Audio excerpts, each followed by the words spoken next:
Cultas e vinho verde. Duas mulheres, uma conversa e um bom vinho. Com Inês Menezes. Olá, mais um Cultas e Vinho Verde aqui no Público. Duas mulheres, um vinho que se descobre, uma conversa que se destapa. Hoje a minha convidada é a Rita Red Shoes. Conhecemos a Rita das canções e da escrita, dos seus espetáculos também para crianças, a partir do seu disco Chinfrim. Autora de várias bandas sonoras, a Rita é licenciada em Psicologia Clínica, formação em Musicoterapia, mãe de uma filha que lhe mudou muito a vida, arrisco dizer. Mas antes da conversa, que companhia temos aqui em estúdio? Um alvarinho deu lá deu, reserva, macio e encorpado, com forte presença do aroma a flor de laranjeira, maracujá, pêssego e alperce. Belos aromas e frescura para esta conversa. Olá, Rita. Olá. Ser mãe foi a maior mudança? Assim, sem sombra de dúvida. Acho que por muito que eu imaginasse o que é que poderia ser, como é que eu me poderia sentir, a minha imaginação não teve capacidade para o embate da realidade. É a maior experiência mais desafiante e mais recompensadora da minha vida, sem dúvida. E em contínuo, não é? Em uma descoberta em contínuo. Sim. Em que nos sentimos também a falhar muitas vezes por falta de respostas, perguntas, enfim, é difícil, pode ser difícil. Sim, eu acho que me sinto muitas vezes posta em causa e equaciono e penso sobre questões que eu acho que não tendo a minha filha à minha frente a desafiar-me para isso, provavelmente eu não me iria debater com algum tipo de questões. Acho que nos pomos em causa, acho que às vezes também nos sentimos felizes quando há momentos em que percebemos que aquela criatura está feliz, que tem uma resposta ou uma reação que nos surpreende pela positiva, às vezes em contexto com outras pessoas, não é? Parece que ficamos de fora. E é a pessoa, mas de repente também nos revemos ali, é muito bonito. Este tema da maternidade acaba por ser frequente aqui nestas conversas entre vinho verde e muitas perguntas, mas no teu caso eu tinha que insistir nisto porque tu és mesmo muito apaixonada pela tua filha. Acho que somos todas, evidentemente, mas percebe-se como ela te ilumina. Acho que é capaz de ser a expressão. Sim, eu digo-lhe muitas vezes, eu sou tão apaixonada por ti. Tu dizes-lhe? Digo-lhe, isto é uma vergonha. Olha o que tu me foste fazer. Não há, às vezes, os especialistas na matéria vêm nos dizer atenção ao quanto se dá, não é? Aos elogios. Eu também, enfim, tento reinventar-me, elogio o mais que posso e acho que não devia haver limite para isso, não é? Esse amor, no fundo é de amor que estamos a falar. Claro, eu acho que o amor não estraga, só constrói. Não me parece que haja possibilidade do amor danificar, empobrecer, não me parece. Às vezes até em psicologia, as crianças mimadas porque tiveram mimo a mais. Não há mimo a mais. Pode haver coisas desadequadas na demonstração, mas porque às vezes amamos e não sabemos como mostrar, não é?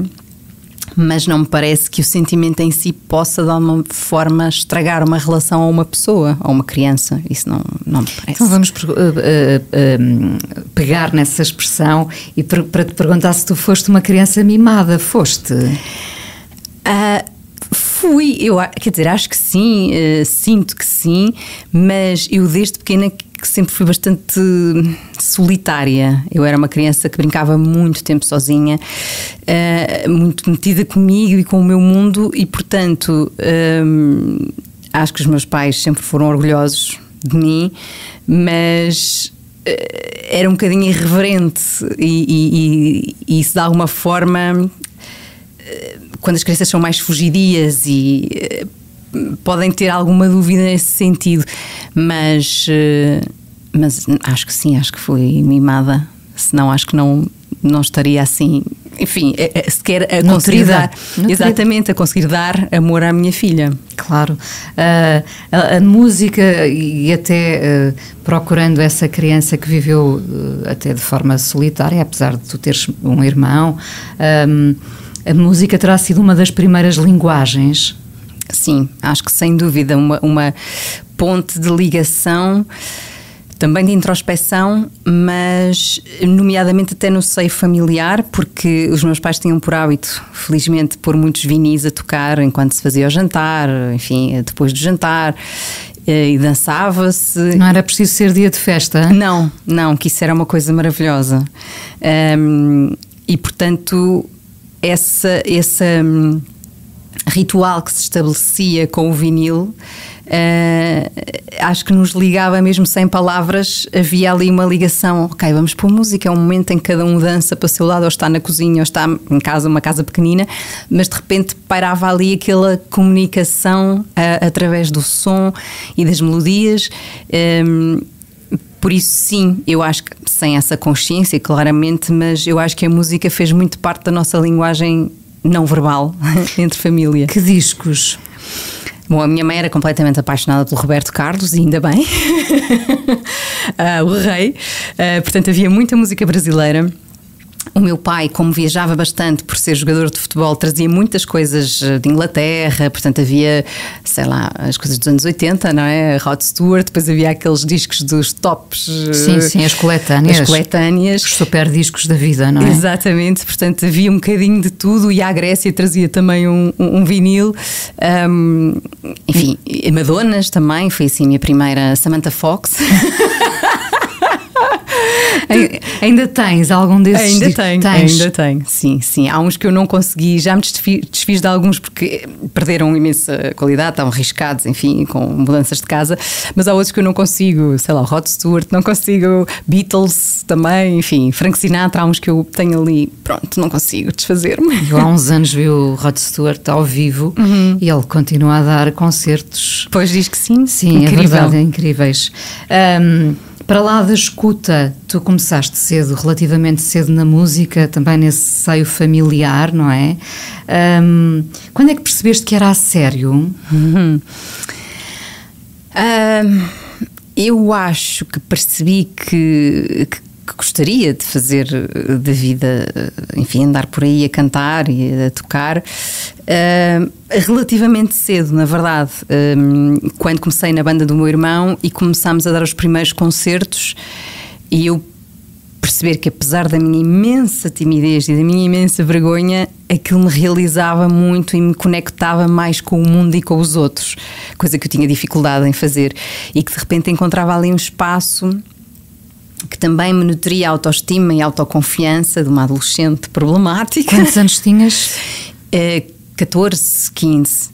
E, portanto, plena adolescência. E a música, e o fazer música com aquelas pessoas e subir ao palco, foi ali um jogo de definição também para mim. E depois, à medida que me fui cruzando com artistas de quem gostava muito, a PJ Harvey, eu lembro-me de ver uma cassete, um VHS, que era Reeling with PJ Harvey, e então eram os bastidores, no fundo. Eles davam, aquilo tem muito pouco dos concertos em si, mas tem toda a travessia dela em autocarro, o aquecimento vocal, enfim, as dinâmicas com os músicos. E eu olhei para aquilo e disse: isto é uma vida divertida.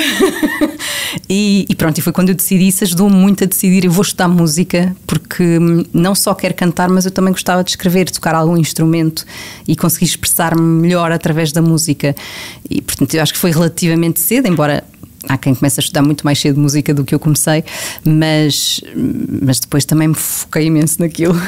O teu irmão é mais velho? É, 5 anos. 5 anos, pronto. É uma diferença. É uma diferença, e que nós conhecemos como Senhor Vulcão, exato, não é? Quando os irmãos são mais velhos, assim, uns anos, abrem portas de facto para outras coisas. Aconteceu? Claramente, eu digo-lhe isso, porque o meu irmão trouxe, a seguir ao meu pai, o meu irmão ocupou um bocadinho o lugar de trazer a música nova para ouvirmos. A Nirvana, aquela onda grandes, não é? De dos anos 90, e depois também foi ele que deu o passo para chatear os meus pais a comprar uma bateria para a garagem, a chamar os amigos para virem tocar. Eu acho que inconscientemente, para mim e para ele, esse processo definiu e abriu uma possibilidade de vir a ser música. Eu não sei se isso tivesse acontecido, se eu seria música. Portanto, e a desculpa era dar para os dois, no fundo. Exato, não é? Dá para os dois. Mesmo. E foi. E esse processo foi super enriquecedor, porque eu acho que também não só o acesso a ter a bateria ou os amigos do meu irmão que iam lá tocar, também me deu um conforto, e aos meus pais deu, ela vai sair de casa com esta idade, mas vai com o irmão que é mais velho, e portanto isso permitiu-me de facto poder ir para a estrada com essa idade, coisa que não aconteceria de outra maneira. Dás as tuas coisas a ouvir ao teu irmão ainda? Dou. Para mim é uma das pessoas com uma importância, das pessoas com quem eu tenho uma ligação mesmo artística, de conversa, de troca de ideias, das pessoas mais importantes no processo. Estão mais ou menos em sintonia? Sim, em algumas coisas não, o que é também muito interessante. E talvez tenhamos ainda fantasmas no bom sentido da altura em que tocávamos juntos. E depois cada um seguiu um bocadinho o seu percurso, mas esse choque também é bom. Oh Rita, nós não podemos contar demasiado, enfim, porque as coisas ainda estão para acontecer, e quando estão para acontecer também se aprende com a idade que se deve guardar, não é? Mas tu estás a trabalhar num disco novo, já não tens um disco de mulher crescida há algum tempo. Bom, tudo é de mulher crescida, mas vais editar um novo disco a solo em 2026, claro. Sim. E estás a trabalhar nele? Estou a trabalhar nele. E é um disco um bocadinho diferente daquilo que tenho feito até aqui, dos meus discos, porque de certa forma envolve parte de um convite que eu faço, que era uma coisa que na verdade eu sempre tive assim numa espécie de miragem, porque fiz um espetáculo em 2014, 13, já não sei, que se chamava The Other Women, em que eu homenageava e cantava em concertos, fiz uma turnê, interpretava canções escritas só por mulheres do mundo todo, e bom, um bocadinho na sequência desta intenção vai nascer um disco. Sim, e o resto fica para ouvir depois. Exato. Tu este ano editaste o teu livro Crescer à Sombra, um livro infanto-juvenil sobre as dores de crescimento. Claro que te encontramos nesta miúda, na Marta. Estas dores de crescimento prolongam-se vida fora? Eu acho que sim, que algumas não desaparecem, como se ficassem... E depois passam a ser dos filhos, se calhar, não é? Pois, eu espero que algumas não. Espero que a minha filha seja um bocadinho mais pragmática que eu em relação a algumas coisas, e também mais esclarecida. Às vezes brinco e penso assim, bem, mas para todos os efeitos também não foi assim tão mal, porque olho para mim adulta, isto podia ter corrido muito pior. Com certeza, com certeza. É esta aprendizagem de aceitarmos o que foi bom e o que foi mau, que é de facto essa mistura que faz de nós o que somos, não é? Mas às vezes há uma luta, falo por mim, há uma luta grande em querer reparar, em querer sei lá, pôr noutra perspectiva as coisas que não correram bem, numa tentativa de facto de modificar o que foi, e acho que agora neste momento estou mais numa perspectiva de aceita isso, porque de facto sem isso também não estarias onde estás, e se gostas do sítio onde estás, se calhar foi importante. Achas que adiaste ser mãe também por causa da tua carreira, ou não calhou antes simplesmente? Eu queria ter sido mãe mais cedo, mas de facto por circunstâncias da vida não calhou. E quando calhou, calhou bem também. Já me falaste disto anteriormente, nesta conversa não, evidentemente. Tu acabas por decidir ter uma vida diferente, mais próxima da natureza e do campo, também com o nascimento da tua filha, não é? Sim, claramente. Eu sempre tive a intenção de voltar a viver no campo, mas a partir do momento em que a minha filha nasce e que eu começo a reparar em coisas que eu não reparava, por exemplo, não ver crianças na rua, na cidade a brincar, e eu cresci na rua, começou-me a fazer imensa confusão só ver crianças nos parques, e mesmo assim o não haver possibilidade ou dificilmente de contacto com a natureza em bruto, não é? Temos os jardins, mas e isso começou-me começou a fazer-me confusão e a pensar, não, acho que não é isto que eu quero para a minha filha. E nessa altura, e ela era pequenina quando mudámos para o campo, pensei, não, é óbvio, eu tenho que voltar às raízes. Ela se calhar vai-me odiar e vai querer viver numa metrópole qualquer, mas eu gostava de lhe dar esta possibilidade, pelo menos de saber o que é crescer com galinhas e com tomate semeado. E acontece? Acontece. Que era uma realidade que tu conhecias em miúda? Sim, os meus pais nunca tiveram galinhas, por exemplo, nem horta, mas os vizinhos tinham. E, portanto, eu lembro-me de passar muito tempo com alguns dos vizinhos a ir tratar dos coelhos, das galinhas, de ir apanhar os alfaces. E agora, olha, tento fazer isso para mim. Que bom, que boa aprendizagem, não é? Sim. Consegues ter um dia-a-dia mais ou menos organizado, onde escreves ou compões? Evidentemente que terás tempo para estar com a tua família, mas para lá disso... o campo também te trouxe esse espaço maior de criatividade, achas que sim? Acho que sim, acho que há uma maior ligação comigo mesma. Eu tenho muito menos distrações e muito menos ruído. Por isso, sim, às vezes é difícil fazer este equilíbrio. Eu acho que para qualquer pessoa que trabalha em casa, de se concentrar, ok, esta hora é para trabalhar embora estejas em casa, tenho essa dificuldade, claramente, mas até porque é muito apetecível ir passear ali no campo, mas sou relativamente organizada e sinto que é isso, eu tenho um maior espaço interno e respiro melhor do que se estivesse em casa num apartamento no meio da cidade a tentar trabalhar criativamente. E como é que tu decides, agora vou escrever um livro, agora vou editar um disco, agora vou fazer um espetáculo infantil? Como é que tu te autodisciplinas? Eu felizmente acho que tenho uma boa ligação com a minha intuição e vou sentindo, agora faz-me sentido fazer isto, e agora aquilo, e olhando de facto para o meu percurso, e tenho feito coisas em áreas diferentes, acho que tem corrido bem as escolhas que tenho feito nas alturas em que as fiz, e no fundo eu acho que dificilmente conseguiria ser daquelas pessoas que religiosamente editam discos de 2 em 2 anos e que têm o foco só na carreira dos discos de originais. Para mim, eu sinto como um bocadinho castrador, e, portanto, preciso de expandir para outras áreas. O que é que te traz então a escrita que não de canções? Editar estes livros, nomeadamente o Crescer à Sombra, não é? Eu acho que há uma libertação, há um espaço maior.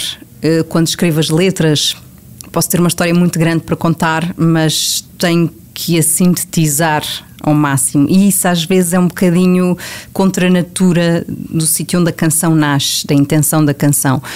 É um exercício também muito curioso de se fazer, mas um livro não temos grande limitação, não é? E portanto, aquilo que eu quero dizer, posso dizê-lo em vários tempos, de aqui afloro e ali já vou mais profundamente, posso conjugar mais coisas, e apesar dos livros também terem o seu ritmo, não estou tão cingida à parte musical, não é? E aquilo tem que dizer o que quer dizer de forma musical, e é um bocadinho diferente de escrever, não é?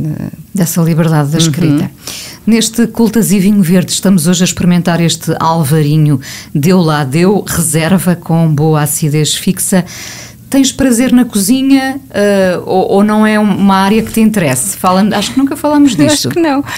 Não tenho prazer em cozinhar, não sou boa cozinheira, mas tenho muito prazer em comer e beber. Imagino. Sim, eu sou daquelas pessoas... És uma boa espectadora da cozinha praticada em tua casa. Praticada em minha casa. Sorte. Sim, sou. Também faço coisas, mas o que eu gosto mesmo é de comer. Eu percebo, eu adorava deixar fazer se alguém tomasse essa iniciativa. Vou ficar aqui um recado. Ouve-se muita música lá em casa, como em casa dos teus pais? Curiosamente, não tanto como em casa dos meus pais. Estamos em casa de 2 músicos, não é? É verdade, sim. Estamos em casa de 2 músicos com universos até distintos. O teu marido é mais da área do jazz. Sim.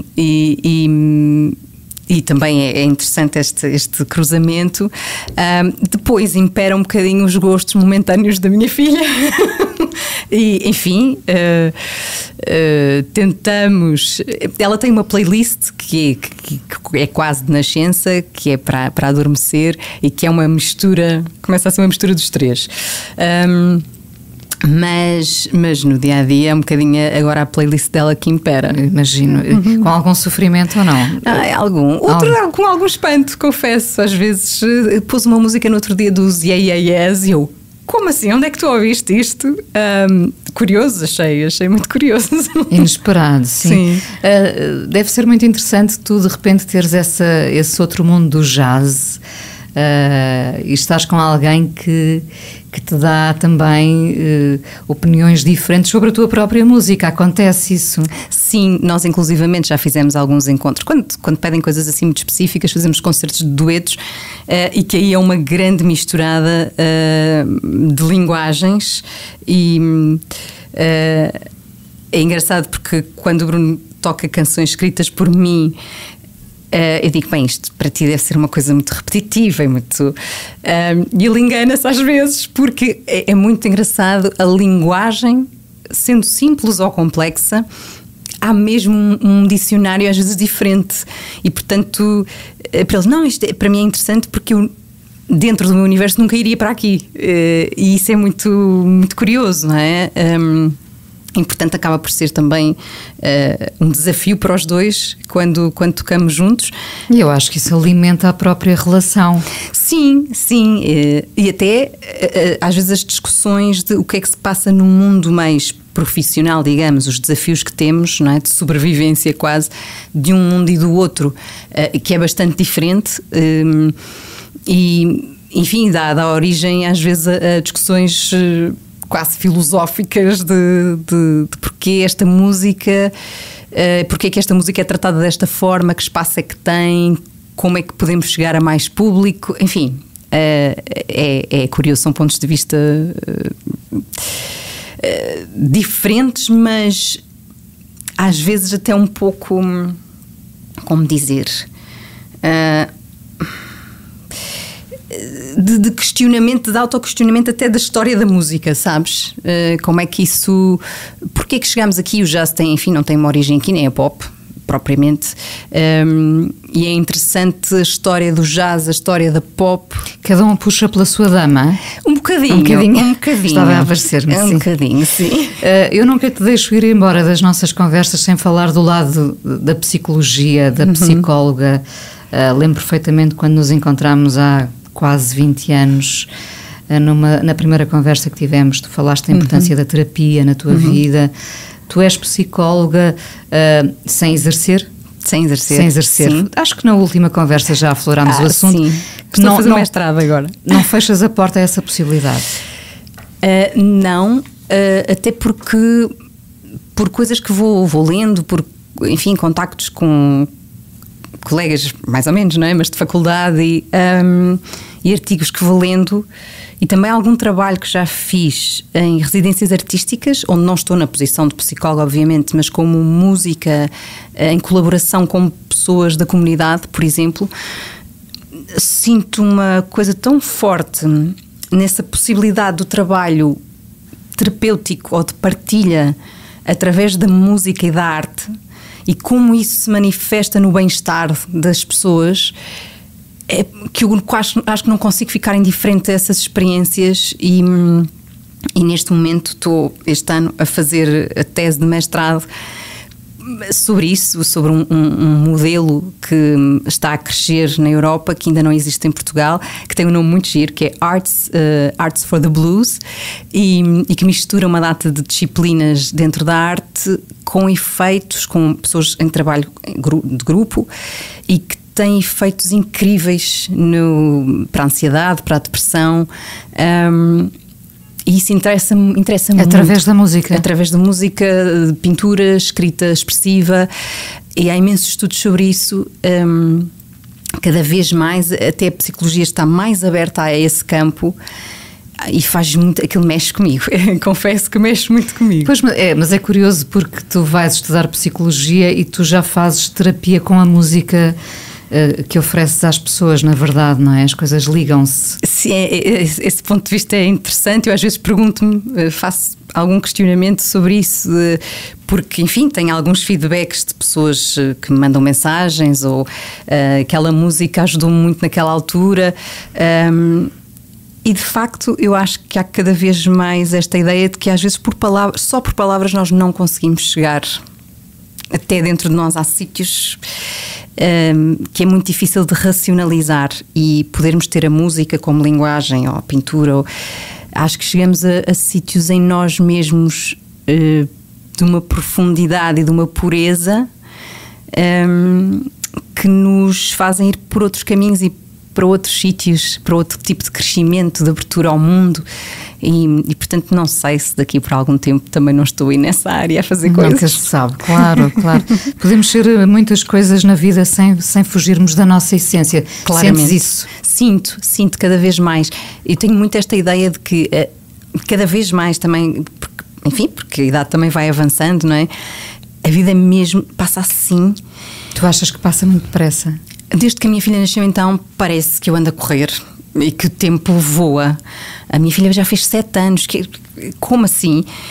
E eu penso assim, caramba, então eu não vou experimentar isto, e não vou fazer isto, e vou morrer sem... Sabes, cada vez isto me passa mais pela cabeça e sinto cada vez mais. Então, eu antes era muito mais, não, eu tenho que fazer a carreira e os discos e não sei o quê. E agora, de repente, sinto, há tanta coisa que eu quero... Não quero morrer sem tentar, sem experienciar, e portanto estou muito menos rígida em relação a isso. Criaste o teu próprio calendário, que pode não passar exatamente por essa edição do disco de 2 em 2 anos, ou do livro, ou sim, viver outras coisas. Claramente, tentar viver o máximo possível no momento, que é complicado, mas estar mesmo aberta a vida é isto tudo. Temos que agarrar, não é? Não nos vamos limitar, quer dizer, sou isto, mas também sou isto e sou aquilo, não é? E é isso, é abrir-nos um bocado mais ao mundo. É isso. Aproveitar. Com este Alvarinho Deu Lá Deu, que deu o tom certo à nossa conversa, brindamos aqui, Rita. À nossa. Tchim, tchim.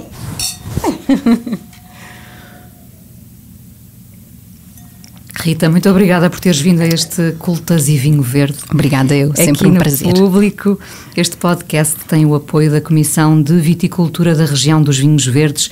A produção é da Inês Bernardo, o genérico da Alexandra Gonçalves, a sonoplastia do Miguel Sousa, a coordenação de podcasts do Público é da responsabilidade do Amilcar Correia. Até para a semana.